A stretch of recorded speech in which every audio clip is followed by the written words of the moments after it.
Hi friends, அனைவருக்கும் வணக்கம். நான் உங்கள் நாமும் வளர்ந்து சாதிப்போம் தோழி.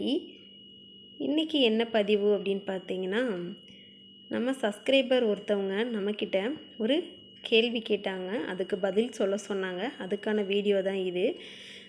எனக்கு மாதம் 2000 ரூபாய் செலவுக்கு தர்றாங்க. அதில் நான் எப்படி சேர்த்து வைக்கலாம் அப்படின்னு சொல்லுங்கள் சிஸ்டர் அப்படின்னு கேட்டிருந்தாங்க. அதை பற்றின வீடியோ தான் இது. வாங்க வீடியோக்குள்ளே போகலாம். எங்கள் சேனலை பாருங்கள், பிடிச்சிருந்தா லைக் பண்ணுங்கள் உறவுகளை, கமெண்ட் பண்ணுங்கள், மறக்காமல் சப்ஸ்கிரைப் பண்ணி பெல் பட்டன் ஆல் கொடுத்துருங்க. வாங்க வீடியோக்குள்ளே. 2000 ரூபாய் கொடுக்குறாங்க, மாதம் 2000 ரூபாய் அவங்க செலவுக்கு கொடுக்குறாங்க அப்படின்னு சொன்னாங்க. நீங்கள் நகைச்சீட்டு கண்டிப்பாக போடுங்க. 1000 ரூபாய் மாதம் 1000 ரூபாய் அந்த 2000 ரூபாயில் எடுத்து வைங்க. அப்போ 12 மாதத்துக்கு 12,000 ரூபாய் கிடைக்கும். நீங்கள் ஒரு 1.25 கிராம் கண்டிப்பாக எடுக்க முடியும். மாதம் 1000 ரூபாய் நகைச்சீட்டு கண்டிப்பாக போடுங்க சிஸ்டர். உங்களுக்கான வீடியோ தான் இது. நகைச்சீட்டு 1000 ரூபாய் போட்டிங்க அப்படின்னா மாதம் 12 மாதத்துக்கு 12,000 ரூபாய். இப்போ உள்ள தங்க ரேட்டுக்கு ஒரு 1.25 கிராம் நம்மளால் எடுக்க முடியும். நீங்கள் வருஷத்துக்கு 1.25 கிராம் எடுக்க முடியும். சரிங்களா? அது போக சேவிங்ஸ் பேங்க்கில் 500 ரூபாய் போட்டு வச்சுடுங்க.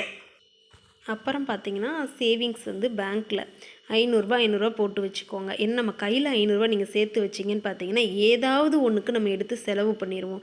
அதனால் நீங்கள் பேங்க்கில் ஒரு 500 ரூபாய் டெபாசிட் பண்ணி மாதம் ஒரு 500 ரூபாய் போட்டு வச்சிங்க அப்படின்னா 3 வருஷத்தில் 18,000 ரூபாய் கிடைக்கும். ப்ளஸ் வட்டி கிடைக்கும். சரிங்களா?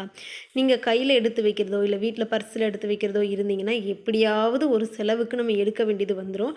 அதே இது நீங்கள் பேங்க்கில் போட்டு வச்சிங்க அப்படின்னா ஒரு 3 வருஷம் போட்டு வச்சிங்கன்னா 36 மாதம் 18,000 ரூபாய் வரும். அதோட வட்டியும் கிடைக்கும்.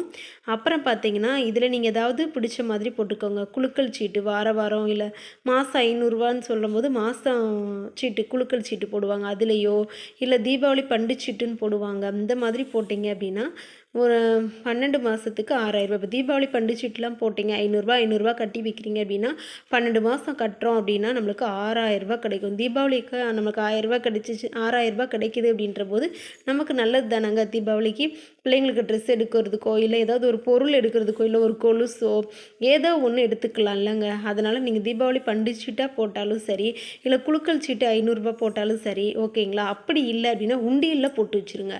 நல்லா எடுக்கவே முடியாத மாதிரி கீழே அந்த ஓப்பன் பண்ணுற டைப்லாம் கொடுப்பாங்க. அந்த உண்டியல் வாங்காதீங்க. அதுக்கு நம்ம கை சும்மா இருக்காது.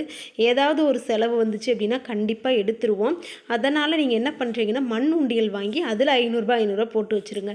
இந்த 1500 ரூபாய்க்கு நான் சொல்லிட்டேன். இந்த 500க்கு நீங்கள் குலுக்கல் சீட்டு போட்டாலும் சரி இல்லை தீபாவளி சீட்டு போட்டாலும் சரி இல்லை உண்டியலில் சேர்த்து வச்சாலும் சரி. சரிங்களா? இது கம்பல்சரி. இந்த ரெண்டும் மெயின் ஆனதுங்க. 1000 ரூபாய் நகைச்சீட்டுக்கு போட்டுருங்க. அப்புறம் 500 ரூபாய் சேவிங்ஸு பேங்க்கில் போட்டு வச்சுருங்க. சரிங்களா? அப்புறம் பார்த்தீங்கன்னா குலுக்கல் சீட்டு, தீபாவளி பண்டு சீட்டு இல்லை உண்டியல் சேமிப்பு இதில் ஏதாவது ஒன்று நீங்கள் சூஸ் பண்ணி போட்டுக்கோங்க. இதே மாதிரி நீங்களும் உங்களுக்கு மாதம் 2000 ரூபாய் தர்றாங்க அப்படின்னா இந்த வீடியோவை மறக்காமல் பாருங்கள். சப்ஸ்கிரைபர் கேட்ட கேள்விக்கு பதில் சொல்லியாச்சு. பாருங்கள் உறவுகளை. இந்த பதிவு பிடிச்சிருந்தா லைக் பண்ணுங்கள், ஷேர் பண்ணுங்கள், கமெண்ட் பண்ணுங்கள், மறக்காமல் பெல் பட்டன் ஆல் கொடுத்துருங்க. ஓகே, பாய்.